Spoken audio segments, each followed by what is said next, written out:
one that actually with Philadelphia. Say, Mike, help me out on this one. Which were the municipal models that have come to Corpus Christi? Corpus Christi is a good example then. The open wholesale model, where the municipality funds it and owns the infrastructure, but really contracts with a private entity to do it. Public-private partnerships, and then the private partnerships in and of themselves. But a lot of those things, again, have iterations and different degrees of success. So when you look at the things that you really have to consider, fortunately or unfortunately, when it comes to those business models, timing is everything. And in fact, those models that were really publicized, in fact, the model that Aurora chose a year and a half ago, the timing's not there anymore for a model like that. So these things continually evolve. I don't know that a killer app model has absolutely been established yet. You can't say, if there's a need for this application, municipal Wi-Fi will work in our community. It differs for each and every community. I mean, as you'll see when we get further into presentations, there seems to be two sides of those models that are starting to move together and converge upon a suite of applications that actually help to drive and substantiate municipal infrastructure. Technology, as always, it allows us to dream about things that have yet to come. So I truly believe that as we evolve these models and as we move to the next and latest, greatest wireless technology, that you're going to see applications that we didn't choose to. And following me, Ken is going to talk a little bit about the differentiation between the low bandwidth models or applications and the high bandwidth applications.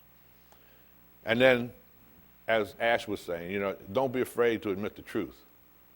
Sometimes the things that you anticipated would come as a result of the plans you sold in advance to your community at large don't materialize.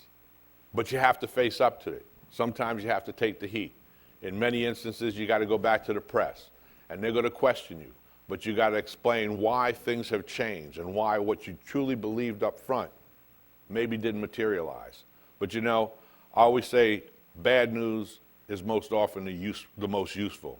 You have to accept it, and then you have to move on with a plan.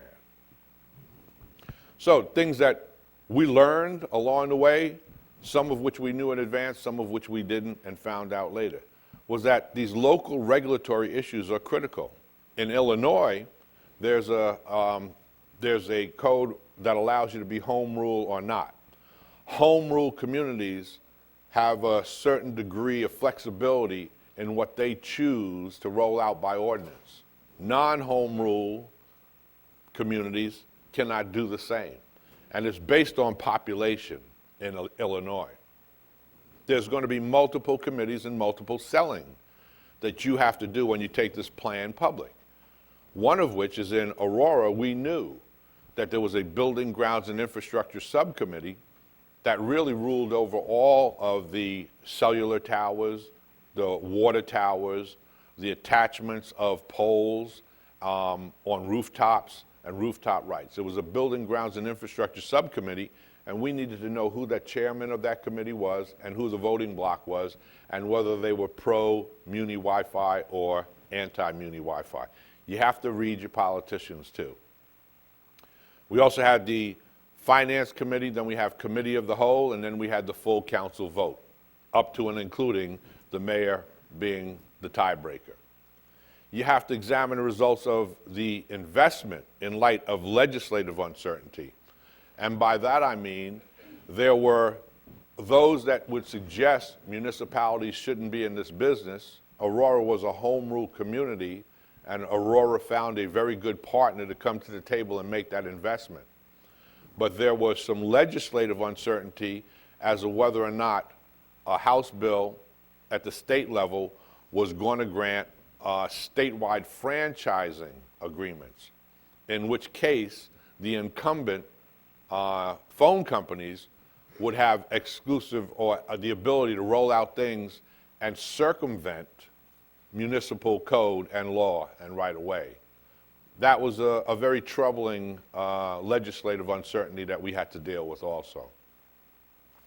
And as I mentioned, in Illinois, there was this House Bill 1500, which ultimately combined with another House bill, which ultimately got rolled into a bill that was passed through the Senate. And it didn't have anything to do with municipal wireless. It was a high-speed internet over rail House bill. Who'd have thunk it? We couldn't have seen it coming. But that's the type of manipulations that go on in the political